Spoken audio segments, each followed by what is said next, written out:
Okay चलो फिर से आ गए। Good evening everyone. Exam originals के इस यूट्यूब चैनल, इस ऐप पर, इस प्लेटफॉर्म पर एक बार फिर से आप सभी का स्वागत है, वंदन है, अभिनंदन है। और जैसा कि आप सभी को पता ही रहता है कि इस समय पर हम लोगों की मुलाकात क्यों होती है, तो इस समय पर हम लोगों की मुलाकात होती है मध्य प्रदेश लोक सेवा आयोग की 10वीं यूनिट के बारे में डिस्कशन करने के लिए। ठीक है। और जैसे जैसे हम दिन ब दिन हमारे डिस्कशन या जैसे जैसे हम लोगों की मुलाकातें बढ़ती जा रही है, उसी तरह से हमारे टॉपिक, जो हमारा टॉपिक है या जो हमारी यूनिट है, वो धीरे धीरे खत्म होती जा रही है। और इस बात में कोई संदेह नहीं है कि धीरे धीरे पूरा का पूरा टॉपिक खत्म हो जाएगा और आपको पता भी नहीं चलेगा। मतलब अगर आप रोज पढ़ रहे होंगे तब आपको समझ आएगा कि हाँ मैंने बहुत सारी स्टडी कर ली है, लेकिन अगर आप सिर्फ वीडियो देखकर और पढ़ाई नहीं कर रहे हो, आप मेहनत नहीं कर रहे हो, तो आप लोगों को लगेगा कि यार सारा टॉपिक कंप्लीट हो गया लेकिन मेरा हुआ नहीं। तो मैं चाहता हूँ, मेरे दोस्त, मेरे भाइयों, मैं चाहता हूँ कि मेरा जैसे ही ये टॉपिक कंप्लीट हो, मतलब कि जैसे ही मैं यूट्यूब पर ये क्लासेस फ्री चल रही है, जैसे ही ये टॉपिक कंप्लीट होता है, जैसे ही ये यूनिट कंप्लीट हो जाती है 10वीं, तो उसके साथ ही आपकी यूनिट भी कंप्लीट होनी चाहिए। मतलब क्या आपको प्रॉमिस करना है, क्या प्रॉमिस करना है कि साथ में कंप्लीट करोगे। क्या करना है? साथ देना है। साथ देना है। किसका साथ देना है? गर्लफ्रेंड का नहीं, मेरा साथ देना है। ठीक है क्या? या बॉयफ्रेंड का साथ नहीं देना है, साथ मेरा देना है आप सभी को। किस बात में साथ देना है? आप लोगों को साथ देना है इस बात में कि मैं जैसे ही ये टॉपिक कंप्लीट करवाऊं, जैसे ही मैंने एनजीटी कंप्लीट कराया, तो मेरे साथ ही साथ आप लोगों का भी एनजीटी कंप्लीट हो जाना चाहिए, प्री के परिप्रेक्ष्य से भी और मेंस के परिप्रेक्ष्य से भी। कि प्री के जो क्वेश्चन बनेंगे वो भी आपके तैयार हो जाना चाहिए और मेंस के भी आपके जो भी टॉपिक है वो तैयार हो जाना चाहिए। तो दोगे क्या मेरा साथ आप लोगों को देना ही पड़ेगा, क्योंकि इसके अलावा काम चल नहीं पाएगा। तो साथ देना है आप लोगों को मेरा। और धीरे धीरे अब हम लोगों के ज़्यादा आयोग बचे नहीं हैं। अब जो जितने भी आयोग बचे हैं वो छोटे छोटे एक लेक्चर्स के आयोग बचे हुए हैं। एक लेक्चर में सब कुछ कंप्लीट हो जाएगा। सारी चीज़ें बहुत आसानी से, हर टॉपिक बहुत आसानी से समझा जाएगा। और जैसे कि आप लोगों को पता ही है, साथ आप दोगे, मुझे पता है, मुझे यकीन है आप लोगों को, क्योंकि इतने बेवफा तो आप लोग नहीं हो। क्या बेवफा हो गया आप लोग? बेवफा आप नहीं हो, ठीक है? बेवफा नहीं है सर हम लोग, ठीक है? तो इतने बेवफा तो आप लोग भी नहीं हो। तो मुझे पता है कि आप लोग क्या दोगे, आप लोग मेरा साथ दोगे। और मेरे साथ जैसे ही ये टॉपिक कंप्लीट हो जाएगा, आपका टॉपिक भी कंप्लीट हो जाएगा। ये आप मुझसे प्रॉमिस करते हो, ये आप मुझसे वादा करते हो, मुझे पता है। ठीक है, भले ही आप मुझसे बोल नहीं पा रहे हो, लेकिन ठीक है, कमेंट बॉक्स में लिख देना कि हाँ सर हम आपके साथ हैं, सारी चीज़ें। ठीक है, तो ये चीज़ें हो गई। और जैसा कि अगर हम लोग लास्ट लेक्चर की बात करें, तो लास्ट लेक्चर में हम लोग पढ़ रहे थे राष्ट्रीय हरित प्राधिकरण, राष्ट्रीय हरित अधिकरण, या अगर मैं इंग्लिश में कहूँ तो नेशनल ग्रीन ट्रिब्यूनल, एनजीटी। ठीक है, नेशनल ग्रीन ट्रिब्यूनल या एनजीटी के बारे में पढ़ रहे थे। और सारी चीज़ें मैंने आप लोगों को बताई थी।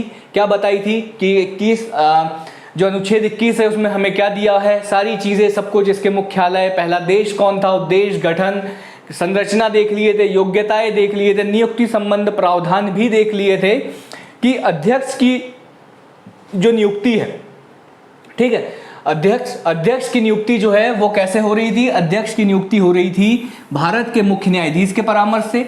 भारत के मुख्य न्यायाधीश के परामर्श से अध्यक्ष की नियुक्ति कर रहा था कौन? केंद्र सरकार कर रही थी। लेकिन न्यायिक और विशेषज्ञ सदस्यों की नियुक्ति कौन कर रहा था? उसके लिए केंद्र सरकार के द्वारा एक चयन समिति बनाई जा रही थी और इस चयन समिति की सिफारिश के आधार पर केंद्र सरकार के द्वारा ही अध्यक्ष और न्यायिक सदस्य और न्यायिक विशेषज्ञ सदस्यों की नियुक्ति भी की जा रही थी। ये सारी चीज़ें हम लोग कल के लेक्चर में देख चुके थे और आप लोगों को पता ही सारी चीज़ें। एक बार अगर आप देखना चाहते हो तो सारी चीज़ें देख ही लो। ठीक है, संरचना हम लोगों ने देख ही ली थी। क्या मिनिमम 10 होंगे, अधिकतम कितने होंगे? 20 होंगे। और इसमें भी 2 टाइप के होंगे। कौन कौन से? एक टाइप ये रहा, ये दूसरा टाइप ये रहा, ये। ठीक है, आप लोग समझ ही चुके होंगे। ठीक है, ये सारी चीज़ें आप लोगों को पता ही है। योग्यता, नियुक्ति का प्रावधान, ज़्यादा बातें करते नहीं है, बातें करेंगे कार्यकाल से। क्यों यहाँ से करेंगे सर सारी चीज़ें? तो आज के टॉपिक में क्या क्या देखना है, 2 सेकंड के लिए आप देख लीजिए कि मैं बैठ गया हूँ यहाँ पर। ठीक है। तो आज के टॉपिक में हम लोगों को देखना क्या क्या है, ये सारी चीजें पहले देख लो। हम लोगों को आज जो अध्यक्ष सदस्य जितने भी हैं उनके कार्यकाल देखने हैं, ठीक है। कार्यकाल देखने के बाद हम लोगों को उनका त्यागपत्र देखना है कि त्यागपत्र किसको देंगे वो लोग, ठीक है। उसके बाद देखना है कि इनके वेतन भत्ते शर्तें क्या है, कौन देता है, लाभकारी परिवर्तन कर सकते हैं नहीं कर सकते। बाद में पद से कैसे हटाना है वो बात कही गई है, जिस आधार पर हटाए जाएंगे वो देखेंगे। एनजीटी के कार्य देखेंगे कि एनजीटी क्या क्या कार्य करता है, उसकी शक्ति और अधिकार देखेंगे, ठीक है। और सारी चीज़ें देखने के बाद हम देखेंगे दंड देने की शक्ति कि एनजीटी कौन कौन से दंड दे सकता है। एनजीटी के अंतर्गत आने वाले कानून देखेंगे कि कौन कौन से कानून के अंतर्गत एनजीटी जो है वो काम कर सकेगा। एनजीटी का महत्व देखेंगे, चुनौतियां देखेंगे कि एनजीटी के बाहर कौन कौन से कानून है वो देखेंगे, और एनजीटी के अंतर्गत कौन कौन से कानून आते हैं वो भी देखेंगे, ठीक है। ये हो गई जो महत्वपूर्ण निर्णय एनजीटी ने लिए हैं उनके बारे में देखेंगे। फिर देखेंगे कि एनजीटी के अभी तक के अध्यक्ष कौन कौन है, और फिर आखिरी में देखेंगे कि कौन कौन से, हाँ ये ज़्यादा इंपॉर्टेंट है, आप समझ रहे हैं मेरी बात, ये बहुत ज़्यादा इंपॉर्टेंट है, क्योंकि आखिरी में हम लोग देखेंगे कि एग्जाम ओरिजिनल्स आप लोगों के लिए क्या क्या प्रोवाइड करता है। एग्जाम ओरिजिनल्स के पास आप लोगों की तैयारी को एनहेंस करने के लिए क्या क्या चीज़ें हैं। ये सारी चीज़ें इस तरीके से आज का लेक्चर हम लोगों का चलेगा, और क्या क्या चीज़ें पढ़नी है ये सारी चीज़ें मैं आप लोगों को आज पहले ही बता दिया। तो शुरुआत करते हैं, आ गया हूँ मैं भी वापस आपकी फ्रेम में। शुरुआत करते हैं क्योंकि यार बहुत ज़्यादा गर्मी है यहाँ पे।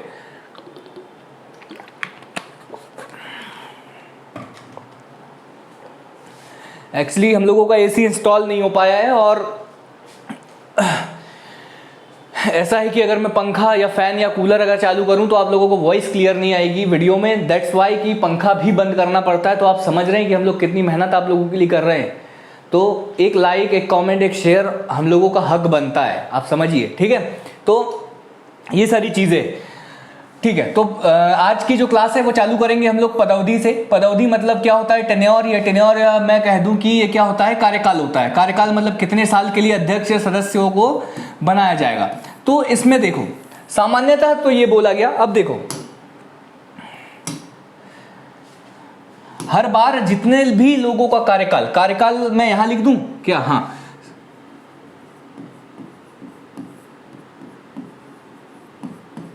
ठीक है। हम लोग क्या सब लोगों के कार्यकाल पढ़ते हैं, और इन कार्यकालों को किस हिसाब से पढ़ते हैं, हम बोलते हैं कि या तो मतलब लगभग उदाहरण के तौर पर अगर हम लोग देख लें, एक तो जैसे हम लोग कुछ भी ले लो, अभी मैं बता नहीं रहा यहाँ के एनजीटी का है, ठीक है। लेकिन हम लोग मान लो कि किसी का 3 साल का कार्यकाल है, और साथ में हम लोग लिखते हैं कि 65 वर्ष की आयु, ठीक है। ऐसे लिखते हैं ना कि या तो 3 साल का कार्यकाल होगा, 3 वर्ष का कार्यकाल होगा, या 65 वर्ष की आयु जो भी पूरी हो, जो भी पहले पूरा हो जाए, इस तरीके से लिखते हैं हम लोग कार्यकाल। तो एनजीटी में जो बोला गया, सॉरी ये क्यों खिसक रहा है, तुम इधर क्यों जा रहे हो, हाँ रुक जाओ, ऐसे नहीं करो, बुरा मान गए तुम तो, रुक जाओ यार, हाँ ठीक है, ओके कुछ करते हैं। हाँ मिटाने का क्या हो सकता है, कुछ हो सकता है क्या, नहीं ऐसे रखेंगे, हाँ अब मिटा सकते हैं, ठीक है ओके। तो क्या है एनजीटी का जो कार्यकाल है। अब एनजीटी में आप लोग भी जानते हैं क्या है एनजीटी में एक तो अध्यक्ष है, ठीक है।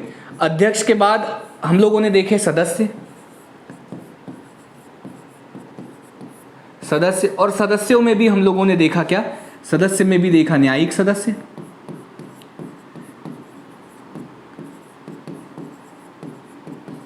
और न्यायिक सदस्यों के बाद हम लोगों ने देखा विशेषज्ञ सदस्य।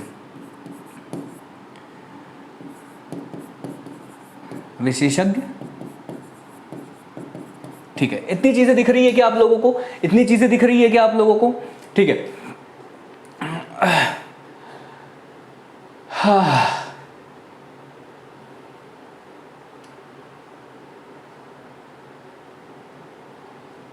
ओके ठीक है, कहाँ थे, यहाँ थे हम लोग, कार्यकाल देख रहे थे, ओके। सारी चीज़ें ये देख लो, यहाँ समझ लो अच्छे से, बोर्ड पे समझ जाएगा तो सारी चीज़ें समझ आ जाएगी। तो हम लोग बात किस चीज़ पर कर रहे हैं, हम लोग बात कर रहे हैं कार्यकाल पे। और आप लोगों को भी पता है हम लोग कार्यकाल कैसे लिखते हैं, कार्यकाल ऐसे लिखते हैं, हम लोग लिखते हैं कि वैसे सामान्यतः तो बोला गया कि एनजीटी के जो भी अध्यक्ष होंगे, जो भी सदस्य होंगे, उनका कार्यकाल कितना होगा, तो उनका कार्यकाल होगा 5 साल का। 5 साल का। कितने साल के लिए काम करेंगे ये लोग? तो ये लोग काम करेंगे 5 साल के लिए। सर क्या ये अध्यक्ष का है, क्या ये सदस्य का है? और सदस्य भी है तो सदस्य में क्या ये न्यायिक सदस्य का है या विशेषज्ञ सदस्य का है? तो 5 साल का जो कार्यकाल है वो सभी के लिए, ठीक है, 5 साल का जो कार्यकाल है वो सभी के लिए। थोड़ा सा मैं अध्यक्ष को मिटा के ना, अध्यक्ष को थोड़ा ऊपर लिख देता हूं ताकि आप लोगों को स्पेस बन जाए। अध्यक्ष को यहां लिख देते हैं, ठीक है। ये हो गया आपका अध्यक्ष या प्रेसिडेंट। काय का प्रेसिडेंट? एनजीटी का प्रेसिडेंट, ठीक है। तो अध्यक्ष क्योंकि बड़ा दिखना चाहिए, क्योंकि वो बड़ा आदमी है, ठीक है। तो ये 5 साल कार्यकाल। क्या बोला गया? कार्यकाल जो है वो सबका 5 साल होगा। सबका 5 साल मतलब सर क्या यहां भी 5 साल लिख दोगे आप? 5y लिख, अरे यार ये बोर्ड बहुत प्रॉब्लम कर रहा है, ठीक है। ओके, नहीं मिटोगे तुम, ठीक है, मैं नीचे कर देता हूं इसको। ओके चलो, तो कार्यकाल तो इन लोगों ने बोला कि सबका कार्यकाल जो होगा वो 5 ईयर होगा। 5 ईयर मतलब सर लिख दिया आपने, ठीक है। उसके बाद क्या बोला गया सर? न्यायिक सदस्य। न्यायिक सदस्य का कार्यकाल भी 5 साल होगा। 5 ईयर यहाँ भी लिख दो सर, ओके, ठीक है। फिर विशेषज्ञ सदस्य। विशेषज्ञ सदस्यों का भी कार्यकाल कितना होगा? 5 साल होगा। ये बात बोली गई। यहां तक किसी को क्या डाउट? अरे सर कितना तो आसान है यार, आप क्यों हम लोगों को बता रहे हो नॉर्मल अलग अलग क्यों लिख के बता रहे हो? जैसे हर आयोग में हम लोगों को बताया कि 565, 365, 367, 362, जिस भी तरीके से आप बताते हो और सब बता दो ना। ये क्यों अलग से बोर्ड पे चमका के बता रहे हो? इसलिए बता रहा हूं क्योंकि भाई साहब इंपॉर्टेंट है। ये 5 साल तो ठीक है, लेकिन वो जो बाद में जो लिखते हैं ना अपन, क्या लिखते हैं बाद में? याद करो, बाद में क्या लिखते हैं हम लोग? बाद में लिखते हैं या इतने वर्ष की आयु कंप्लीट करने पर, या इतने वर्ष की आयु कंप्लीट करने पर। तो अब आप देखो, क्या देखोगे? पहले, अब आगे की चीजें बताने से पहले आप मुझे बताओ कि एनजीटी का अगर कोई व्यक्ति अगर एनजीटी का अध्यक्ष बनना चाहता है, मतलब नेशनल ग्रीन ट्रिब्यूनल का प्रेसिडेंट या अध्यक्ष बनना चाहता है, तो उसको कौन कौन सी योग्यताएं होनी चाहिए? क्या योग्यताएं होनी चाहिए? मैंने 2 योग्यताएं बताई थी। चलो जल्दी से बोलो यार, ठीक है। ये चीजें मैंने कल की क्लास में बताई थी। तो क्या योग्यताएं होनी चाहिए? क्या योग्यताएं होनी चाहिए? तो पहली योग्यता थी, क्या योग्यता थी? या तो वो सुप्रीम कोर्ट का क्या हो, या तो वो सुप्रीम कोर्ट का रिटायर्ड या पदस्थ, मतलब सुप्रीम कोर्ट का सेवानिवृत्त या पदस्थ जज हो। यानी सुप्रीम कोर्ट का कोई भी जज होगा तो वो क्या होगा? वो एनजीटी का अध्यक्ष बनने के लिए योग्य होगा, ठीक है सर। पहली तो ये आपने बता दी। फिर दूसरा क्या बताई थी योग्यता? दूसरी योग्यता मैंने बताई थी कि वो क्या होगा? हाईकोर्ट का मुख्य न्यायाधीश होगा, पदस्थ या रिटायर्ड। हाईकोर्ट का क्या होगा? हाईकोर्ट का चीफ जस्टिस होगा। हाईकोर्ट का चीफ जस्टिस होगा, ठीक है। हाईकोर्ट का चीफ जस्टिस होगा। ये हाईकोर्ट है, ई मत समझ लेना इसको। ये मैं मिट रहा है, चलो आप लोग लकी हैं कि ये मिट जा रहा है, ठीक है। तो क्या होगा? हाईकोर्ट का चीफ जस्टिस होगा। ये योग्यताएं, अब देखो यहां पर अगर किसी को समझ नहीं आ रहा होगा तो आप कल का लेक्चर देखिए, वहां पे मैंने योग्यताएं बहुत अच्छे से समझाई थी कि अगर अध्यक्ष बनना है तो कौन कौन सी योग्यताएं रखना है। तो यहां पर क्यों आप सर फिर से बता रहे हो? क्योंकि भाई साहब 5 साल का कार्यकाल तो फिक्स है। 5 साल का कार्यकाल तो एनजीटी का कोई भी अध्यक्ष सदस्य जो भी बनेगा उसको 5 साल का कार्यकाल तो करना ही पड़ेगा। लेकिन अगर वो अध्यक्ष, मान के चलो कोई व्यक्ति अध्यक्ष बना है और वो अध्यक्ष बनने से पहले या सुप्रीम कोर्ट का या तो रिटायर्ड जज है या सुप्रीम कोर्ट का पदस्थ जज है, मतलब अभी कोई सुप्रीम कोर्ट में जज हो तो उसको अध्यक्ष बना दिया हो, या सुप्रीम कोर्ट का जो रिटायर्ड जज है अगर उसको अध्यक्ष बनाया है तो वो 70 वर्ष की आयु तक, कब तक एक बार बोलिएगा, 70 वर्ष की आयु तक, 70 वर्ष की आयु। फिर मैं गलत लिख दिया क्या? नहीं, हाँ ये यार हो गया, नहीं अब सही कर सकता हूँ मैं। हाँ 70 वर्ष, या इंग्लिश में अगर मैं लिख दूँ तो 70 ईयर, 70 वर्ष की आयु तक की आयु भी लिख देता हूँ वरना आप कंफ्यूज हो जाएंगे। 70 वर्ष की क्या सर? 70 वर्ष की कुछ नहीं, तो 70 वर्ष की आयु तक अपने पद पर बना रहेगा। कब? जब वो सुप्रीम कोर्ट वाला न्यायाधीश को, अगर जो भी न्यायाधीश सुप्रीम कोर्ट से आएगा अगर उसको एनजीटी का अध्यक्ष बनाया जाएगा तो वो 70 वर्ष की आयु तक उस पद पर बना रहेगा। या जैसे मान के चलो कि 65 वर्ष की आयु में कोई अगर एनजीटी का अध्यक्ष बनता है तो 70 साल तक काम कर पाएगा, जब तक उसकी आयु जो है वो 70 वर्ष ना हो पाए। लेकिन अगर कोई व्यक्ति जो हाईकोर्ट का मुख्य न्यायाधीश रहा हो या हाईकोर्ट का वर्तमान में मुख्य न्यायाधीश है तो अगर वो एनजीटी का अध्यक्ष बनता है तो कितने वर्ष की आयु, 5 साल तो काम करेगा, ये चीज तो हमको समझ आ गई सर, लेकिन कितने साल तक वो काम कर पाएगा, कितने वर्षों तक वो काम, कितने वर्ष की आयु तक वो काम कर पाएगा। तो इसके बारे में बोला गया कि अगर कोई न्यायाधीश जो है वो अध्यक्ष बना है और वो हाईकोर्ट से आया है तो वो 67 वर्ष की आयु तक या 67 वर्ष की आयु तक अपने पद पर बना रहेगा। ये बात बोली गई। जो इंपॉर्टेंट है वो यही है, जो क्वेश्चन बनेंगे वो यहीं से। अगर कोई जज या अगर अध्यक्ष सुप्रीम कोर्ट से आया हो तो 70 वर्ष तक काम कर पाएगा, हाई कोर्ट से आया है तो 67 वर्ष तक काम कर पाएगा। अब देखो, अब फिर बात वहीं फिर न्यायिक सदस्यों पे भी आ जाती है बातें। न्यायिक सदस्यों पे क्या बात आ जाती है? न्यायिक सदस्यों पे भी ये कि न्यायिक सदस्यों की योग्यताएं क्या थी। न्यायिक सदस्यों में भी क्या हो रहा था, न्यायिक सदस्यों में भी सुप्रीम कोर्ट के जो भी जजेस है या रिटायर्ड या पदस्थ जज, सुप्रीम कोर्ट से न्यायिक सदस्य भी आते थे, और साथ में हाई कोर्ट के भी जज, अब यहाँ पे चीफ जस्टिस नहीं बोल रहा हूं मैं, हाई कोर्ट के भी जज आते थे। तो बात वही कि फिर सुप्रीम कोर्ट से आ रहा है तो 70 वर्ष तक काम करता रहेगा, 70 वर्ष की आयु तक, 70 वर्ष की आयु तक काम करता रहेगा। और अगर वो हाई कोर्ट से आ रहा है तो 67 वर्ष की आयु तक, मतलब 67 ईयर ओल्ड या आयु तक वो काम करता रहेगा। क्या इतनी बातें आप लोगों को समझ आ रही है? ठीक है, सारी चीजें वो हो गई सर। विशेषज्ञ सदस्य नहीं आते हमारे हाई कोर्ट और सुप्रीम कोर्ट से। ये तो आपने बताया था कि कोई ऐसा व्यक्ति जो पर्यावरण के संबंध में 15 सालों से अनुसंधान कर रहा हो या केंद्र सरकार के पर्यावरण विभाग में 5 साल तक कार्यरत हो, तो ऐसे व्यक्ति को विशेषज्ञ सदस्य के रूप में नियुक्त कर लिया जाता था। तो ये कब तक काम करेगा? तो भाई साहब 5 साल तो इसका कार्यकाल है ही, लेकिन इसकी आयु बोली गई कि ये 65 वर्ष की आयु तक काम कर पाएगा। कब तक? 65 वर्ष की आयु तक काम कर पाएगा। क्या इतनी चीज़ें आप लोगों को समझ आई है? क्या इतनी चीज़ें आप लोगों को समझ आई? मैंने क्वेश्चन मार्क लगा दिया बड़ा सा, ठीक है, मैंने बड़ा सा क्वेश्चन, जो बोर्ड पे जो चीज़ें लिखी है, क्या ये चीज़ें आप लोगों को समझ आई है? थोड़ा देख लो, मैं तब तक पानी के 2 निवाले या 2 घूंट पी लेता हूँ। ठीक है, क्या ये चीज़ समझ आई? मतलब एनजीटी का कोई भी सदस्य या अध्यक्ष हो, अगर वो सुप्रीम कोर्ट से आया है तो वो 70 साल तक काम करेगा। 5 साल तो उसका कार्यकाल होगा, लेकिन 70 वर्ष की आयु तक वो काम करेगा, ये चीज़ है। अगर वही सदस्य या वही अध्यक्ष अगर हाई कोर्ट से आया होगा तो वो 67 वर्ष की आयु या 67 ईयर की आयु तक अपने पद पर बना रहेगा। जब तक उसकी उम्र जो है वो 67 ईयर ना हो जाए तब तक उसे पद से हटाया नहीं जा सकता, अगर वो उसका कार्यकाल है तो। न्यायिक सदस्यों में भी वही चीज है।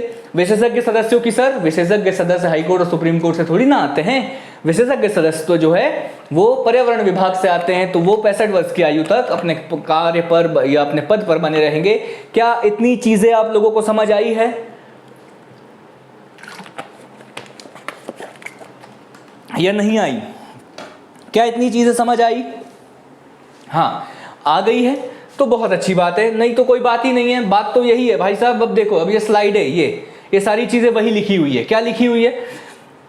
सामान्यतः कार्यकाल 5 वर्ष होता है, वही चीज बार बार 5 साल का कार्यकाल है ही। लेकिन अगर कोई अध्यक्ष, देखो अध्यक्ष की बात कर रहे हैं, अगर कोई सुप्रीम कोर्ट का न्यायाधीश एनजीटी का अध्यक्ष बनता है, मतलब एनजीटी का अध्यक्ष जो है अगर वो सुप्रीम कोर्ट से आया है तो वो 70 वर्ष के तक काम करेगा। लेकिन अगर वही कोई हाई कोर्ट का न्यायाधीश एनजीटी का अध्यक्ष बनता है तो वो 67 ईयर। अब देखो, ये सारी जो इतनी सारी जो थ्योरी है ना, उसको मैं यहाँ पे आपको छोटा करके बता दिया। आप अपने हैंड रिटन नोट्स में भी जब बनाएंगे तो इसी तरह से बना लेना, ताकि एक रीडिंग में आपको समझ आ जाए, इतनी थ्योरी पढ़ने की आवश्यकता ना पड़े। और जो नोट्स, कई लोगों के कॉमेंट आते हैं कि क्या आते हैं कॉमेंट, कई लोगों के कमेंट आते हैं कि सर नोट्स कैसे बनाएं, कैसे हम लोग कुछ करें, कैसे क्या करें। तो ये देखिए, अब देखो, अगर मैं इनको वर्ड में लिखना चाहता हूं तो देखो, एक स्लाइड ये हो गई, दूसरी कार्यकाल की स्लाइड ये हो गई, ठीक है।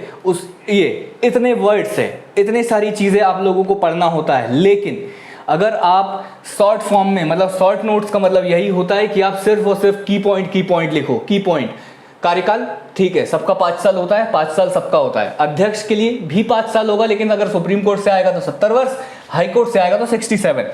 सदस्य में फिर डायग्राम बना दो कि एक तो न्यायिक सदस्य होते हैं, एक विशेषज्ञ सदस्य होते हैं। सबका कार्यकाल 5 साल 5 साल। लेकिन न्यायिक सदस्य में भी सुप्रीम कोर्ट से आएगा तो 70 वर्ष, न्यायिक सदस्यों में हाई कोर्ट से आएगा तो 67, लेकिन विशेषज्ञ सदस्यों का 65 ईयर। इस तरीके से आप लोगों को 2 पेजों की चीज़ों को आधे पेज से भी कम में समेट कर आप लोगों को अपने शॉर्ट नोट्स बनाना है। इसलिए शॉर्ट नोट्स बनाना है क्योंकि एग्जाम के अगर 5 दिन पहले आपको पूरे का पूरा सिलेबस अगर रिवाइज करना है तब आपको ये चीज़ें काम आएगी। आप 5 दिन में पूरा सिलेबस रिवाइज नहीं कर सकते, ये चीज़ आप मान कर चलिए, ठीक है। तो ये चीज़ें हो गई, इस तरीके से करना है। एक कोई भाई था विजय मवई करके, तो उनका कुछ कमेंट था कि सर 2024 तक MPPSC का कुछ हो पाएगा या नहीं हो पाएगा, हमको बता दीजिए, जो भी सारी चीज़ें हैं, ठीक है। ये कमेंट मैंने शायद रात में पढ़ा हुआ था तो एकदम से मुझे याद आया, तो मैंने सोचा यार देखो, हमारे हाथों में MPPSC का एग्ज़ाम कराना है ही नहीं, ठीक है। ना मेरे हाथों में है ना आपके हाथों में है। अगर मेरे हाथों में होता तो मैं कल करा देता, कल रिजल्ट डिक्लेयर कर देता, मैं कल ज्वाइनिंग दे देता लोगों को। आप लोग तो अभी अभी तैयारी में आ रहे हैं, ठीक है। कुछ लोगों के साथ ऐसा है कि 2019 का इंटरव्यू के कॉल है, सारी चीज़ें हैं यार, बहुत सारी चीज़ें। परेशान हर इंसान है, हर स्टूडेंट है, लेकिन दिक्कत ये है, दिक्कत क्या है, अभी आपके हाथों में क्या है, अभी आपका काम क्या है, अभी आपका काम है आपको बहुत अच्छे से पढ़ाई करना है, ठीक है। एग्ज़ाम देखो, एग्ज़ाम कंडक्ट कराना MPPSC मध्य प्रदेश लोक सेवा आयोग का काम है। वो अपना काम, वो अपना कर्तव्य करेंगे, आज नहीं तो कल। मुझे नहीं पता 2024 में करेंगे, 25 में करेंगे, 28 में करेंगे, आई डोंट नो, लेकिन मोस्ट प्रोबेबली अगर आप लोग एग्ज़ाम जो कंडक्ट होने की वो देखोगे तो आप ये देखोगे कि हर साल प्री हो रहा है, ठीक है। कोई भी ऐसा गैप नहीं हो रहा है जिस साल प्री नहीं हो रहा है। इस चीज़ को अगर आप पुराने उठा कर देखो तो हर साल प्री हो रहा है। वो बात अलग है कि रिजल्ट नहीं आ रहा है, हमें अभी इस चीज़ पर ध्यान नहीं देना है, ठीक है। आप ये मान के चलिए कि आप लोगों को बहुत अच्छा मौका मिल रहा है कि आप अभी अपना प्री कंप्लीट करें, अपना मेंस कंप्लीट करें, सब कुछ तैयारी करें कि जिस दिन रिजल्ट आए उस दिन आपका सिलेक्शन लिस्ट में नाम हो ही हो, ठीक है। तो इन सब चीज़ों में, इन सब राजनीतियों में मत पड़िए कि यार क्या होगा क्या नहीं होगा। आपका काम है, आयोग अपना काम अच्छे से नहीं कर रहा वो उसकी प्रॉब्लम है, आपका काम है पढ़ाई अच्छे से करना, आपका काम है मेहनत अच्छे से करना। आप अपने काम के प्रति ईमानदार रहिए, ठीक है। फल अच्छा ही मिलेगा, इस बात की उम्मीद, इस बात की गारंटी मैं देता हूँ। अगर आप मेहनत कर रहे हो ईमानदारी से तो आपको कुछ ना कुछ अच्छा ही मिलेगा, ठीक है। अब क्योंकि आपकी मेहनत कभी बेकार नहीं जाती, इस चीज़ को भी आपको मानना होगा, ठीक है। तो भाई जो भी है, आई डोंट नो, मैं तुम्हें पर्सनली नहीं जानता, लेकिन मैं तुम्हें बता रहा हूँ कि ये फालतू की चीज़ों में न भटके, अपनी तैयारी करते रहे, ओके। तो ठीक है, हम लोग वापस, तुम्हारे चक्कर में हम अपने टॉपिक से भटक गए, ये चीज़ भी समझना, ठीक है। तो वापस हम लोग अपने टॉपिक पे आते हैं, वापस हम लोग अपने टॉपिक पर आते हैं। और क्या देख रहे थे हम लोग? देख रहे थे कार्यकाल।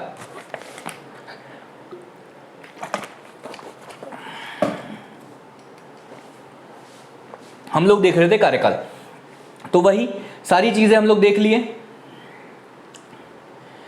नियुक्ति संबंधी प्रावधान देख लिए, योग्यता ऐसे क्यों देख रहे हैं, हाँ कार्यकाल, ठीक है। फिर बात करें सदस्यों का कार्यकाल। सदस्यों का कार्यकाल भी मैंने बताया 5 साल ही होगा, लेकिन सुप्रीम कोर्ट से आएगा, देखो ये लिखा है, सारी चीजें यही लिखी, सुप्रीम कोर्ट से आएगा तो 70 साल तक काम करता रहेगा, और हाई कोर्ट से आएगा तो 67 ईयर तक काम। इसको मैंने सॉर्ट करके आप लोगों को वहां बता दिया, ये हो गया, ठीक है। विशेषज्ञ सदस्यों का कार्यकाल 5 साल होगा, सबका 5 साल था सर, हमने बताया, तो और 65 ईयर तक वो काम करता रहेगा, ये बात भी मैंने बताई। लेकिन जो इंपॉर्टेंट है इस स्लाइड में, जो सबसे ज़्यादा इंपॉर्टेंट है वो चीज़ मैं आपको बताऊंगा, वो है ये नोट। क्या नोट करना है? जो सबसे ज़्यादा इंपॉर्टेंट है वो ये नोट। अब स्टार लगा रहे हो सर, मतलब हम समझ गए कि ये इंपॉर्टेंट है, ओके। आप अगर मेरी बातें समझने लगे हो तो बहुत अच्छी बात है। इसमें बोला गया किसी भी सदस्य, आप समझ रहे हो, किसी भी सदस्य को पुनः पद पर नियुक्त नहीं किया जाएगा, मतलब किसी भी सदस्य को, ठीक है। या तो वो अध्यक्ष होगा या न्यायिक सदस्य होगा या किसी भी प्रकार का अगर कोई भी सदस्य होगा तो उसको पुनः नियुक्त नहीं किया जाएगा। मतलब अगर उसने एक कार्यकाल अपना, एक 5 साल का कार्यकाल अगर उसने अपना कंप्लीट कर लिया तो उसका खेल खत्म, उसके बाद वो कभी एनजीटी में काम नहीं कर पाएगा। अब इससे क्या फायदे हैं सर, क्या फायदे? अब आप सोचिए, क्या अगर ऐसा होता कि बार बार आपको एनजीटी का अध्यक्ष बना दिया जाता, तो आप, हो सकता है गवर्नमेंट आपको लालच देती कि हम बार बार आपको अध्यक्ष बना दे रहे हैं, आप इस काम में हमारी मदद कर दो। लेकिन किसी व्यक्ति को अगर एक बार किसी चीज़ का अध्यक्ष बनाता है, वो जानता है कि मेरे पास ये 5 साल ही है, और मुझे पर्यावरण से संबंधित अगर कुछ अच्छा उसके दिमाग में है कि मुझे कुछ अच्छा करना है, तो वो निडर होकर काम करेगा, निष्पक्ष होकर काम करेगा, स्वतंत्र रूप से काम करेगा। ठीक है, तो ये बात बोली गई कि किसी भी अध्यक्ष या सदस्य को फिर से उसी पद पर मतलब एनजीटी में काम ही नहीं कर पाएगा, ये बात। ठीक है, एक बार अगर वो सदस्य बन गया तो वो ना तो अध्यक्ष बन पा जाएगा, ना कुछ नहीं बन पाएगा। वो एक बार अपना 5 साल का कार्यकाल कंप्लीट करेगा और चलते बनेगा। ठीक है, तो ये बात बोली गई। ये जो चीजें हैं ये सीधे सीधे प्री में आ जाती है कि क्या एनजीटी के सदस्य को पुनः नियुक्त किया जा सकता है, हाँ ना, किया भी जा सकता है, नहीं किया जा सकता, केंद्र सरकार पर निर्भर करता है, ऐसे ऑप्शन आते हैं। ठीक है, तो आप लोगों को अगर पता रहेगा तो आप आसानी से कर लोगे, वरना कोई बात है ही नहीं। ठीक है, बात आती है त्यागपत्र तक। त्यागपत्र तक आती है तो वही अधिनियम कौन सा है, राष्ट्रीय हरित अधिकरण अधिनियम या एनजीटी एक्ट 2010 का है। धारा कौन सी है, 8। धारा 8 के तहत त्यागपत्रों की बात कही, और त्यागपत्र आपको पता ही है कैसे देते हैं सर हम लोग त्यागपत्र देते हैं लिखित रूप से, क्योंकि मौखिक रूप से है तो यार बात नहीं बनती ना कि मन नहीं हुआ जाओ, नहीं आते हम काम करने, ऐसा काम नहीं चलेगा। लिख कर देना पड़ेगा केंद्र सरकार को। किसको देना पड़ेगा, केंद्र सरकार को। नियुक्ति किसने करी, केंद्र सरकार ने करी। त्यागपत्र किसको दे रहे हैं, केंद्र सरकार को ही दे रहे हैं। ठीक है, फिर बात करें, हाँ समझ आया, क्या समझ आया। धारा 8 के तहत जो है जो त्यागपत्र है वो किसको दिया जा रहा है, दिया जा रहा है केंद्र सरकार को। वेतन भत्ते सेवा शर्तों की बात उसी अधिनियम की धारा 9 में दिया है।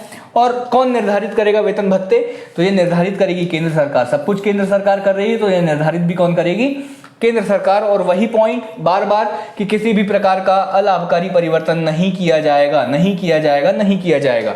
मतलब अलाभकारी परिवर्तन का मतलब कोई भी ऐसा परिवर्तन, सैलरी बढ़ाना चाहे, शक्तियां बढ़ाना चाहे या सैलरी बढ़ाना चाहे तो आप बढ़ा सकते हैं, लेकिन आप कम नहीं कर सकते। अलाभकारी का मतलब होता है ऐसा कोई भी परिवर्तन जिससे कि सदस्य और अध्यक्ष को नुकसान हो, ऐसा कोई परिवर्तन नहीं किया जाएगा। कौन सी धारा में लिखा है, तो धारा 9। धारा याद कर पाओ तो कर लेना, नहीं कर पाओ तो कोई बात नहीं, लेकिन जो याद रखने वाली चीजें हैं वो ये याद रखना है। ये जो स्टार लगे हैं ना, ये याद रखना है।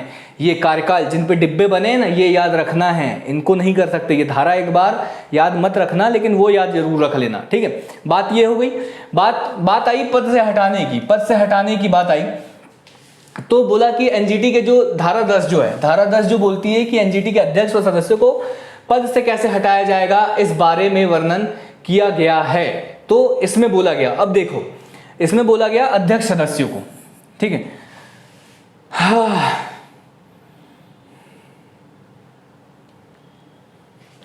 इसको भी व्हाइट बोर्ड पे समझ लो यार, आप लोगों को क्या आसानी से समझ जाएगा। ठीक है, यहां पे मैं पद से हटाए जाना, पद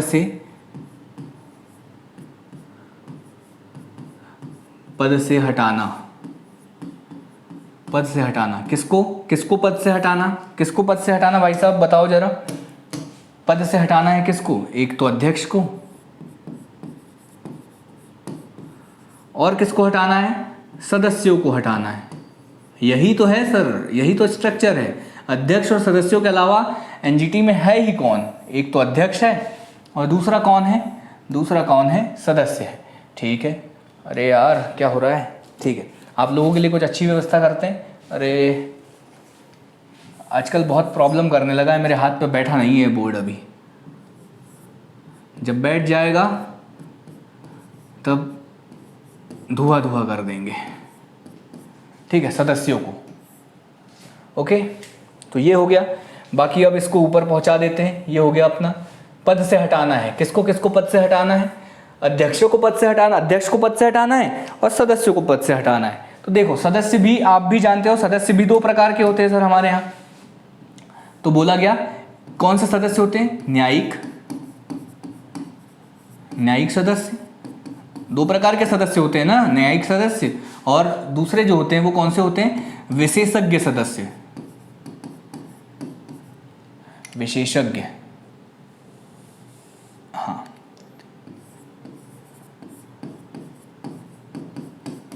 विशेषज्ञ गलत हो गया क्या यार, हाँ विशेषज्ञ।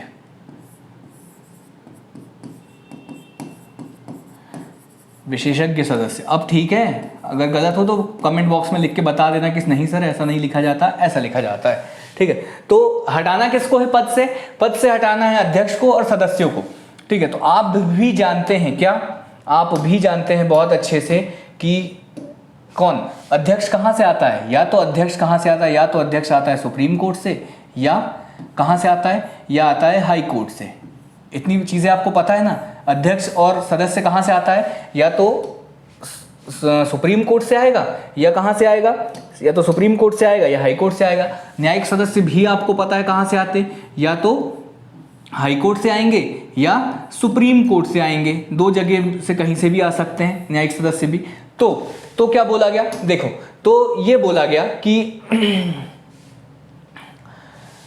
अरे कहाँ गया बोर्ड, हाँ, तो ये बोला गया कि ये जो सदस्य है कौन से, जो हाई कोर्ट और सुप्रीम कोर्ट से आ रहे हैं। अब कौन कौन आ रहा है, तो ये मैं ऐसे डिब्बा बना देता हूँ, एक बड़ा सा ब्लैक, हाँ ब्लू आपको अच्छा लगता है क्या, पिंक, आज लड़कियों की बातें सुनेंगे, पिंक, ठीक है, तो ये मैंने ले लिया पिंक। अब परफेक्ट पिंक तो लाइट पिंक हम आपके लिए नहीं ला सकते, जो पिंक हम लोगों के पास है वही पिंक, ठीक है, उससे आप लोगों को काम चलाना पड़ेगा। तो ये हो गए, ये जो डिब्बे में जो लोग हैं कौन से, न्यायिक सदस्य और अध्यक्ष। अगर इनको पद से हटाना है, क्या करना है, इनको पद से हटाना है, तो सुप्रीम कोर्ट की जांच समिति बैठेगी, जांच समिति, सुप्रीम कोर्ट में एक समिति बैठेगी। कौन सी समिति, जांच समिति बैठेगी, और ये जांच समिति चेक करेगी कि इन सदस्य या अध्यक्षों को हटाने के जो आधार है वो सही हैं या नहीं है। अगर आधार सही माने जाते हैं, अगर आधार सही होते हैं और इसके जांच में बोला जाता है कि इस अध्यक्ष को हटा दो या इस सदस्य को हटा दो, इन न्यायिक सदस्यों को हटा दो, तो केंद्र सरकार के द्वारा, कौन हटाएगा, केंद्र सरकार के द्वारा, केंद्र सरकार। आज लड़कियां खुश हो गई होंगी, मैं पिंक पेन का पहली बार उपयोग कर रहा हूं यहां।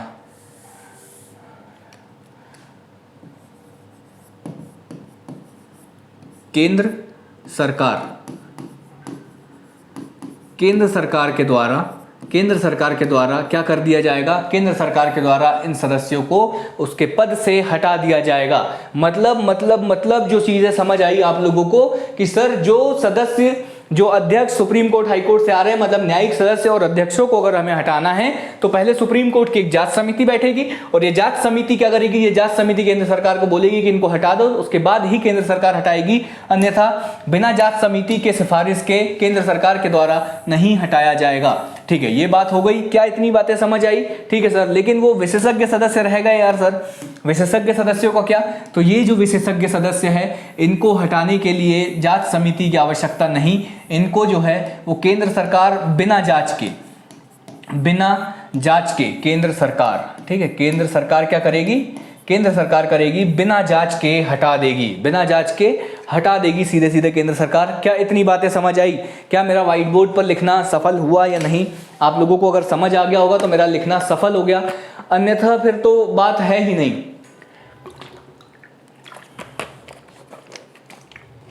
क्या समझ आ गई बातें समझ आ गई क्या, ठीक है, समझ लेते हैं। ओके, ये सारी चीजें हो गई, बात वही लिखी हुई है जो मैंने समझा दी कि सुप्रीम कोर्ट की जांच समिति बैठेगी, और जांच समिति के भैया आप पढ़ लीजिएगा, ठीक है, जांच समिति के बाद हटाया जाएगा। लेकिन जो आधार होंगे वो क्या, या तो दिवालिया हो जाए, हर आयोग में तो पढ़ते हैं यार सर, दिवालिया हो जाना, नैतिक अपराध का दोषी पाए जाना, शारीरिक या मानसिक असमर्था, मतलब शारीरिक या मानसिक रूप से असमर्थ होना, ये आधार होंगे तो सुप्रीम कोर्ट जांच करेगा। और अगर सुप्रीम कोर्ट को ये सारे आधार सही मिलते हैं किसी अध्यक्ष या सदस्य को लेकर, तो सुप्रीम कोर्ट केंद्र सरकार को बोलेगा कि इनको हटा दो, तो केंद्र सरकार के द्वारा हटा दिया जाएगा। लेकिन विशेषज्ञ सदस्यों के लिए ऐसी कोई सुप्रीम कोर्ट की जांच समिति नहीं बैठेगी, बिना मतलब समिति की आवश्यकता नहीं है, केंद्र सरकार के द्वारा सीधे हटा दिया जाएगा। ये बात यहाँ पर बोली गई है, ये चीज़ आप लोगों को समझ आ गई होगी, तो ये चीज़ आप लोग समझ जाइएगा। मैक्सिमम जो चीज़ें हैं वो हो चुकी है, प्री फैक्ट की जितनी भी मैक्सिमम चीज़ें हैं वो हो चुकी है। अब जो है वो नॉर्मल चीज़ें जो मेंस में आपसे पूछा जा सकता है वो चीज़ें आप लोग देख लीजिए। हम लोग थोड़ा सा, आप पहले ना ये पुरानी वाली स्लाइड एक बार चेक कर लो। अरे यार बोर्ड, हाँ बोर्ड में लगा देता हूँ, ये चीज़ आप लोग एक बार चेक कर लो, क्या ये चीज़ आप लोगों को समझ आई है या नहीं। इसमें अगर ये चीज़ अगर आप लोगों को समझ नहीं आई है तो फिर कुछ और जुगाड़ करते हैं आपके लिए। क्या ये चीज़ समझ आई आप लोगों को, ठीक है। लग तो रहा है कि आप लोगों को समझ आ गया है। अब वो भगवान ही जाने आपको समझ आया है नहीं समझ आया। नहीं समझ आया तो कमेंट जरूर कर देना, ठीक है। तो एनजीटी के कार्यों को देख रहे हैं, पता है सर हम लोगों को, पर्यावरण के संरक्षण करना, जंगलों की रक्षा करना, सारी चीजें, स्वच्छ वातावरण उपलब्ध कराना, पर्यावरण से संबंधित मामलों की जांच करना, पर अगर कई ऐसे कुछ ऐसे मामले हैं जहां पर पर्यावरण के जो मानक है उनका अगर उल्लंघन हुआ है तो उनको दंड देना, ये सारी चीजें हम लोगों को पता है। लेकिन क्या आप क्यों बता रहे सर, मेरा काम है, लेकिन मैं फिर भी बताऊंगा, ठीक है। एक एक बार पढ़ने में जाता क्या है यार, ठीक है। सीधे सीधे अगर एनजीटी ऐसे पूछा जा सकता है कि 5 नंबर में बताओ एनजीटी के कार्य क्या है, ठीक, तो मेंस का क्वेश्चन बन सकता है। तो सीधे सीधे आप लोग ऐसे याद रखो, क्या करना है, पर्यावरण से जुड़े मुद्दे, पर्यावरण से जुड़े जो भी मुद्दे हैं उनको प्रभावी और जल्दी रूप से इनका निपटान करना या निराकरण करना। अब देखो, जैसे ये पर्यावरण के जितने भी मामले हैं वो एनजीटी निपटाने लगेगा तो क्या काम होगा, हाई कोर्ट या सुप्रीम कोर्ट के जो वर्क होंगे, वर्कलोड जो होगा वो कम हो जाएगा। तो एक पॉइंट आपको ये भी मिलेगा सामने, ठीक है। दूसरी चीज, जंगल सुरक्षा, जंगल की सुरक्षा, जितने भी जंगल है मतलब वही पर्यावरण की सुरक्षा करना है, उनका संरक्षण करना है, ये एनजीटी का काम है, ठीक है। प्राकृतिक स्रोत मतलब नेचुरल रूप से जो भी चीजें मिल रही है उनका उनका संरक्षण करना, मतलब जो भी है मिनरल्स है, खनिज है, या जो भी चीजें पेड़ पौधों से हमें फल जो मिल रहा है उन सब चीजों का संरक्षण करना, इस चीज की बातें एनजीटी के कार्यों में जोड़ी गई, ठीक है। फिर बात करें पर्यावरण से जुड़े जो भी कानून हैं, पर्यावरण से जुड़े जितने भी कानून हैं उनकी रक्षा करना, तो ये चीजें हैं, ठीक है। उसके बाद अगर हम लोग बात करें किसी नागरिक के अधिकारों का हनन होने पर आर्थिक सुरक्षा मुहैया कराना। देखो, अब एनजीटी का काम है, अगर किसी व्यक्ति के अधिकारों का हनन होता है, कौन सा अधिकार, अनुच्छेद 21 के तहत जीवन जीने का अधिकार अगर उसका हनन होता है, उसके जीवन जीने का अधिकार का अगर हनन होता है तो उसे आर्थिक सुरक्षा मतलब उसे फाइनेंशियल जो है वो मदद की जाएगी ताकि वो अपना पुनर्वास कर सके। पर्यावरण सुरक्षा के प्रति आम लोगों में जागरूकता, मतलब लोगों को बताएंगे कि पर्यावरण कितना ज़्यादा इंपॉर्टेंट है, क्यों पर्यावरण इंपॉर्टेंट है और आप लोग पेड़ काटना बंद करिए, ये जो भी सारी चीज़ें हैं लोगों के प्रति जागरूकता बनाएगा। प्लस पर्यावरण से संबंधित जितने भी कानून हैं उनको भी लोगों तक पहुंचाएगा, लोगों में उनके प्रति जागरूकता फैलाएगा, ये भी काम वही है, ठीक है। देश के आम नागरिक मतलब प्रत्येक नागरिकों को स्वच्छ पर्यावरण मुहैया कराने का प्रयास करेगा, मतलब वही हर चीज में पर्यावरण, ठीक है। यह पर्यावरण को नुकसान पहुंचाने वाली गतिविधि में रोकने में भूमिका, ये सारी चीजें है ही यार, सारी चीजें आप समझ चुके, एक दो बार पढ़ोगे आप लोगों को बहुत आसानी से समझ आ जाएगा। बाकी कोई चीजें है नहीं, जो भी स्लाइड है, जो भी पीडीएफ है वो मैं आप लोगों को प्रोवाइड कर ही दूंगा टेलीग्राम चैनल पर, आज के आज अभी जाके मैं सेंड कर दूंगा सारी चीजें, ठीक है। ये चीजें हो गई। एनजीटी की शक्ति या अधिकार क्षेत्रों की अगर हम लोग बात करें, उससे पहले आप लोग कार्य एक बार और अच्छे से पढ़ लो। क्या पढ़ लो आप लोग, कार्य एक बार और अच्छे से पढ़ लो।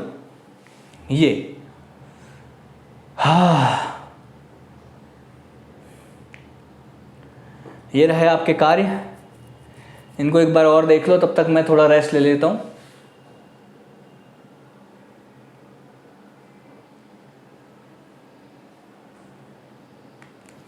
ठीक है, शक्तियों की बात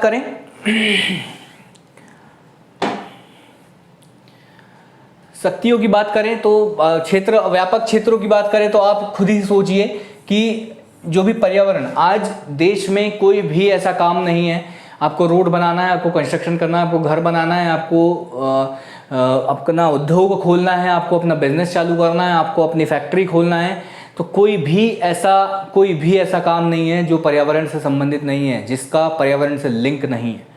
तो अगर हम लोग एनजीटी के क्षेत्र या शक्तियों की बात करें तो ये इतनी ज़्यादा व्यापक हो जाती है, क्षेत्रों की अगर हम लोग बात करें एनजीटी की बहुत ज़्यादा व्यापक हो जाती है, क्योंकि आप खुद भी जानते हैं किसी न किसी, लेकिन फिर भी क्या बोला गया कि एनजीटी के पास वो सभी शक्तियाँ हैं, जो एनजीटी के पास ऐसे सभी मामले जो प्रत्यक्ष और अप्रत्यक्ष रूप से पर्यावरण से संबंधित है, मतलब प्रत्यक्ष रूप से नहीं भी है लेकिन फिर भी अप्रत्यक्ष रूप से अगर वो मामला पर्यावरण से संबंधित है तो उन सभी मामलों में क्या करेगा एनजीटी, सुनवाई करने का अधिकार है कानूनी, ठीक है। एनजीटी के पास सुनवाई करने का अधिकार है। उसके बाद अगर हम लोग बात करें नागरिक प्रक्रिया, जो हम लोग देखते हैं 1908 की जो नागरिक प्रक्रिया संहिता, इसके तहत कार्य करने के लिए वो बाध्य नहीं है। जैसे हम लोग उसमें हर चीज़ में देखते थे कि सिविल न्यायालय की शक्तियाँ होती है, सिविल न्यायालय की शक्ति के तहत हलफनामे पर हस्ताक्षर कर देते, तो ऐसा कुछ करने के लिए वो बाध्य नहीं है। अपना जो भी काम है वो स्वतंत्र रूप से अपने तरीके से एनजीटी अपना कार्य कर सकता है, ये बात यहाँ पर बोल दी गई। ये चीज़ें आप लोग एक बार पढ़ लीजिएगा, एक रीडिंग में आप लोगों को समझ आ जाएगी सारी चीज़ें, ठीक है। लेकिन बोला गया कि एनजीटी जो इंपॉर्टेंट चीज़ें हैं ना, जो इंपॉर्टेंट चीज़ें हैं वो मैं आप लोगों को बता रहा हूँ, ये चीज़ें आप लोगों को खुद पढ़ना है, ये आप एक बार पढ़ लीजिएगा। ये जब आप लोगों को समझ नहीं आए तब आप मुझे कर दीजिएगा, मैं एक बार और समझा दूंगा, लेकिन ये उतनी ज़्यादा इंपॉर्टेंट है नहीं। जो इंपॉर्टेंट है वो ये, क्या एक्ट के तहत बोला गया कि एनजीटी जब भी अपना डिसीजन सुनाएगा, जब भी अपना निर्णय लेगा, ठीक है, अपना जो भी निर्णय लेगा, जिस भी परिप्रेक्ष्य में जो भी वो अपना काम करेगा, या जो भी निर्णय या जो भी आदेश, निर्णय या अधिनिर्णय, मतलब जो भी निर्णय लेगा या जो भी निर्णय देगा या जो भी आदेश देगा, तो उसमें निम्न सिद्धांतों को लागू करना होगा। निम्न सिद्धांत मतलब कौन कौन से, इन सिद्धांतों को ध्यान में रखना होगा। क्या, कोई भी निर्णय सुनाते समय उसको ये देखना होगा कि क्या ये सतत विकास, मतलब जो सतत जो डेवलपमेंट है, कि डेवलपमेंट क्या ये सतत विकास के नियम का या सतत विकास के सिद्धांत का पालन कर रहा है। सतत विकास के सिद्धांत का पालन, सतत विकास का पालन मतलब क्या एनजीटी के डिसीजन के कारण क्या देश का विकास रुक गया है, या जो भी डेवलपमेंट चल रही है क्या वो रुक गई है। तो इन सारी चीज़ों पे भी उसको देखना है कि सतत विकास के सिद्धांत को पालन करना है। ऐसा देखते हुए ही एनजीटी को क्या करना है, निर्णय लेना है, ठीक है। उसके बाद प्राकृतिक न्याय, क्या नेचुरल जो सिद्धांत है, प्राकृतिक न्याय का जो सिद्धांत है, मतलब ऐसा तो नहीं है कि प्राकृतिक न्याय के सिद्धांत का उल्लंघन हो गया हो, या निर्णय देते समय ये देखना है कि जो निवारक प्रदूषक भुगतान, ठीक है, मतलब क्या प्रदूषण, जैसे फैक्ट्री है, कोई भी फैक्ट्री है, अगर वो प्रदूषण करती है तो उसके निवारण के लिए क्या वो भुगतान कर रही है। इन सभी पॉइंटों पर उनको बात करना होता है, इन सभी पॉइंटों को देखकर अपना डिसीजन सुनाना होता है एनजीटी को। तो जो चीज़ें बोली गई वो यही बोली गई कि एनजीटी जो भी अपना आदेश देगा वो निम्न सिद्धांतों को लागू करते हुए देगा। कौन कौन से सिद्धांत, सतत विकास, प्राकृतिक न्याय और निवारक प्रदूषक भुगतान के सिद्धांत पर वो काम करेगा। सारी चीज़ें वही, बाकी ये सारी चीज़ें आप लोगों को पढ़ना है, लेकिन अगर आप लोग बोल देते हैं तो मैं आप लोगों को जो इम्पोर्टेंट चीज़ें हैं वो बता देता हूँ। वो ये कि देखो, पर इसका एनजीटी का काम ये भी है कि जो भी जैसे जो भी पर्यावरण प्रदूषण या अन्य पर्यावरणीय क्षति के पीड़ित जो भी लोग हैं, उन लोगों की अगर संपत्ति में उनको उनको अगर कुछ नुकसान हुआ होता है तो उनको क्षतिपूर्ति प्रदान करने का काम भी एनजीटी को है, और उनको पुनर्निर्माण के लिए जो भी आर्थिक सहायता होती है वो भी देने का काम जो है वो एनजीटी आर्थिक सहायता या हम लोग बोलें कि क्षतिपूर्ति वो दे सकता है, ठीक है। लेकिन जो इम्पोर्टेंट है वो ये बोला गया, जो इम्पोर्टेंट फैक्ट है वो ये जो याद रखना है, वो ये सारी चीज़ें जो है वो ये है कि एनजीटी के द्वारा जो भी आदेश, निर्णय या अधिनिर्णय दिए जाएंगे उनका निष्पादन न्यायालय के आदेश के रूप में किया जाएगा। मतलब बहुत ज़्यादा इम्पॉर्टेंट बात बोल दी गई। क्या बोल दी गई? बहुत ज़्यादा इम्पॉर्टेंट क्या बोल दी गई? हाँ, हाइलाइटर ही यूज़ कर लेता हूँ, ठीक है। क्या बोल दी गई? ये लो, हाइलाइटर में यूज़ कर दिया, हाईलाइट कर देते हैं, ठीक है। लेकिन अभी मैं पेन वापस आ जाता हूँ अपने, ये हो गया pen, soft pen, shape pen, laser pointer, okay, बहुत सारी चीज़ें हैं इसमें, ठीक है। तो अभी हम लोग ये वाला शेप पेन लेते हैं, ओके, ठीक है। ये हो गए, ठीक, ये हो गई।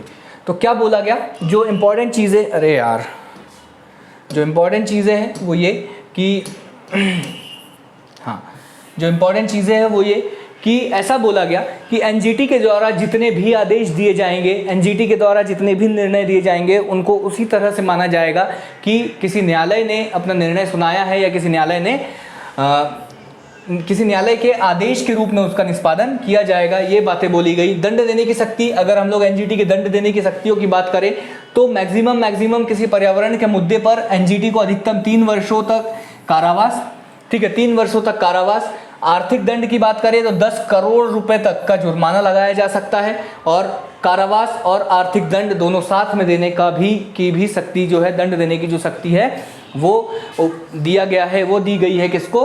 वो दी गई है एनजीटी को, ठीक है, तो ये सारी चीजें हैं, ये सारी चीजें आप समझ ही चुके होंगे। बाकी सारी चीजें अगर हम लोग देखें कि एनजीटी के अंतर्गत कौन कौन से कानून आते हैं और एनजीटी ने कौन कौन से ऐतिहासिक निर्णय लिए हैं, इसके बाद हम लोगों की क्लास जो है वो समाप्त हो जाएगी और ये टॉपिक भी साथ में हम लोगों का ये टॉपिक जो है वो समाप्त हो जाएगा।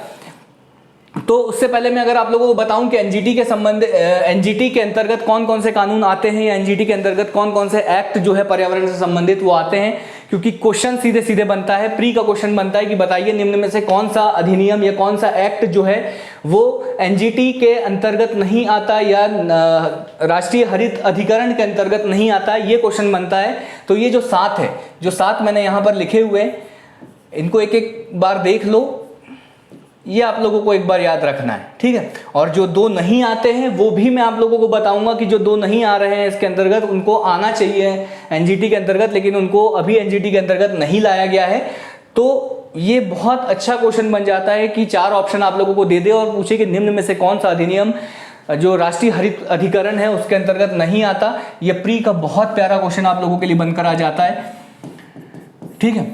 तो कौन कौन से, तो सबसे पहला जो है वो जल प्रदूषण निवारण एवं नियंत्रक एक्ट 1974 का। दूसरा देखें तो जल प्रदूषण निवारण नियंत्रक उपकर एक्ट, एक है नियंत्रण एक्ट और दूसरा है उपकर एक्ट 1977, ठीक है। फिर अगर हम लोग बात करें वन संरक्षण अधिनियम 1980 का, वन संरक्षण अधिनियम भी इसके अंतर्गत आता है।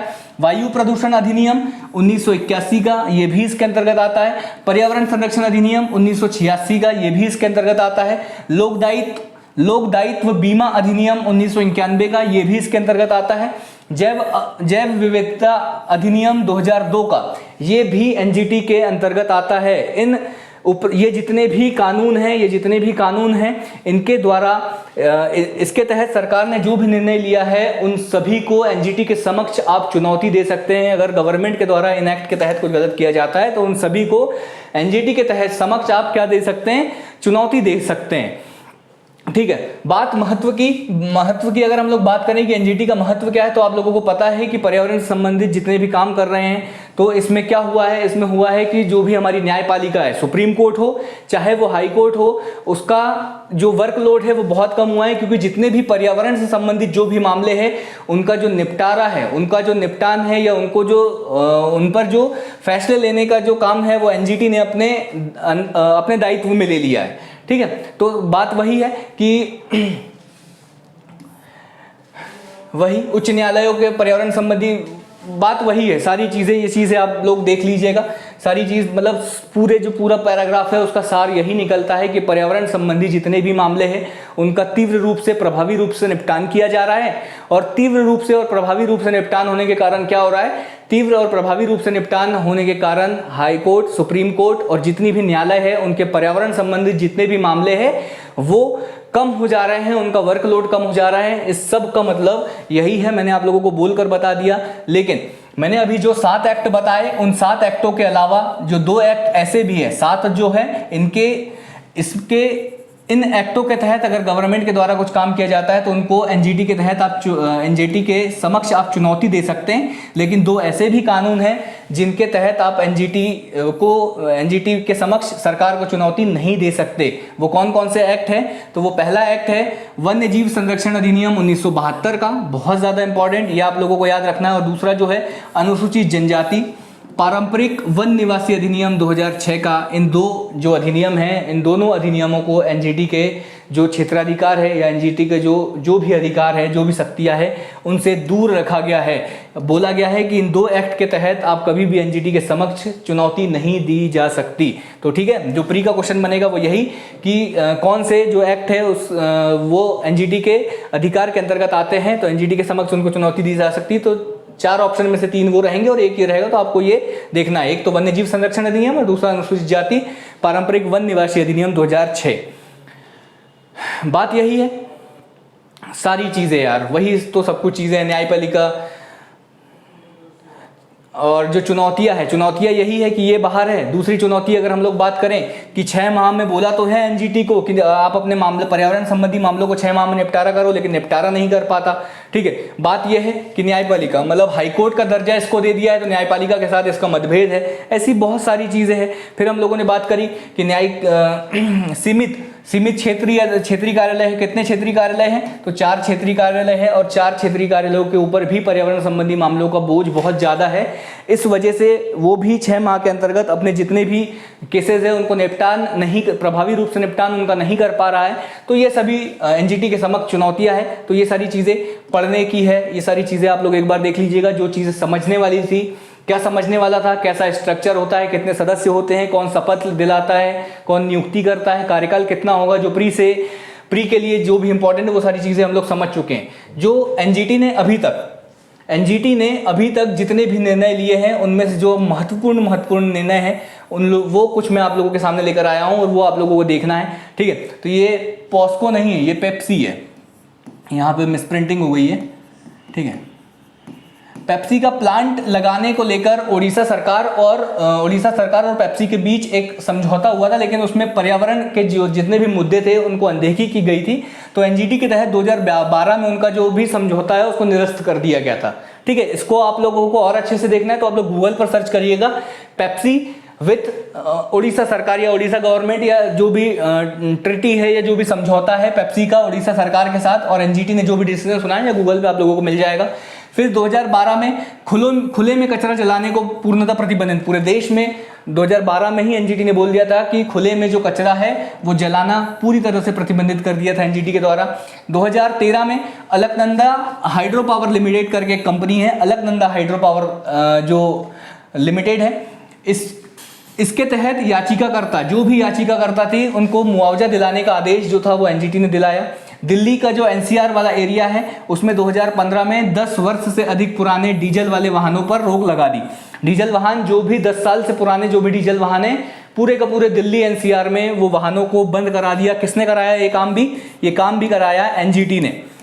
ठीक है, तो ये सारे जो काम है वो एनजीटी के द्वारा। 2017 में दिल्ली में फिर एक फेस्टिवल हुआ, वो फेस्टिवल कौन सा था? Art of living festival Delhi में 2017 में हुआ, आर्ट ऑफ लिविंग फेस्टिवल। यहाँ पर पर्यावरण के जो भी मानक थे, पर्यावरण के मानकों को क्या किया? अनदेखी की। तो ये जो फेस्टिवल के जो भी ऑर्गेनाइजर थे उन पर 5 करोड़ का जुर्माना लगाया। किसने? 5 करोड़ का जुर्माना लगाया एनजीटी ने। ये सभी महत्वपूर्ण निर्णय लिए हैं एनजीटी ने 2010 से अभी तक। आप समझिए 12 साल हो चुके हैं ना अभी तक के अध्यक्ष आपको पता है। पहले अध्यक्ष मैं आप लोगों को बता चुका हूं, लोकेश्वर सिंह पंटा 2010 से 2011, स्वतंत्र कुमार 2012 से 2017, और वर्तमान में जो अध्यक्ष है उनका नाम है आदर्श कुमार गोयल। ये आपको याद रखना है, बहुत ज्यादा इंपॉर्टेंट। तीनों के तीनों पूछा जाएगा निम्न में से कौन व्यक्ति एनजीटी का अध्यक्ष नहीं है, तो ये 3 रहेंगे, एक जो रहेगा वो नहीं रहेगा। और सबसे लास्ट में जो आखिरी स्लाइड जो सबसे ज़्यादा इंपॉर्टेंट है वो क्या कि एग्जाम ओरिजिनल्स के ऐप पर आप लोगों की तैयारी को एनहेंस करने के लिए, आप लोगों की तैयारी को बेहतर बनाने के लिए क्या क्या चीज़ें हैं वो चीज़ आप लोगों को जाकर देखना है। एग्जाम ओरिजिनल्स का ऐप डाउनलोड करना है, वहाँ देखना है कि ऐसी कौन सी चीज़ें हैं जो आपकी तैयारी को बेहतर कर सकती है। एग्जाम ओरिजिनल्स के पास कौन सी ऐसी चीज़ें हैं। अगर आप लोगों को सच में ऐसा लगता है कि एग्जाम ओरिजिनल आप लोगों के लिए कुछ कर रहा है, या मेरे लेक्चर से आप लोगों की तैयारी में थोड़ी भी अगर कुछ मदद होती है, तो प्लीज़ लाइक करिए, कमेंट करिए, शेयर करिए, और हमें फॉलो करना ना भूलें। बहुत बहुत धन्यवाद। आज के लेक्चर को हम लोग यहीं समाप्त करेंगे, और इस लेक्चर के समाप्त होते ही आप लोगों को पता चल गया होगा कि लेक्चर के समाप्त होते ही हम लोगों का एक और बहुत महत्वपूर्ण टॉपिक या बहुत ज़्यादा इंपॉर्टेंट टॉपिक, जिसे एनजीटी के नाम से जाना जाता है या राष्ट्रीय हरित अधिकरण के नाम से जाना जाता है, वो टॉपिक हम लोगों का कंप्लीट हो गया है। और इसके बाद जैसे कि मैंने कल के लेक्चर में ही बता दिया था आप लोगों को कि आने वाले लेक्चर में हम लोग पढ़ेंगे अनुसूचित जाति आयोग, अनुसूचित जनजाति आयोग और अन्य पिछड़ा वर्ग आयोग या राष्ट्रीय पिछड़ा वर्ग आयोग के बारे में हम लोग पढ़ेंगे। तो ये तीनों जो है उनमें में स्ट्रक्चर, कार्यकाल में काफ़ी समानताएं हैं, इस वजह से इन तीनों आयोगों को हम लोग साथ में पढ़ेंगे। लेकिन तब तक के लिए मैं तारेंद्र बेले आप सभी लोगों से विदा लेता हूँ। फिर से मुलाकात होगी इसी प्लेटफॉर्म पर, इसी मंच पर, एग्जाम ओरिजिनल के इसी मंच पर, इसी ऐप पर। तब तक के लिए आप खुश रहिए, मुस्कुराते रहिए, सदा मुस्कुराते रहिए। बहुत बहुत धन्यवाद।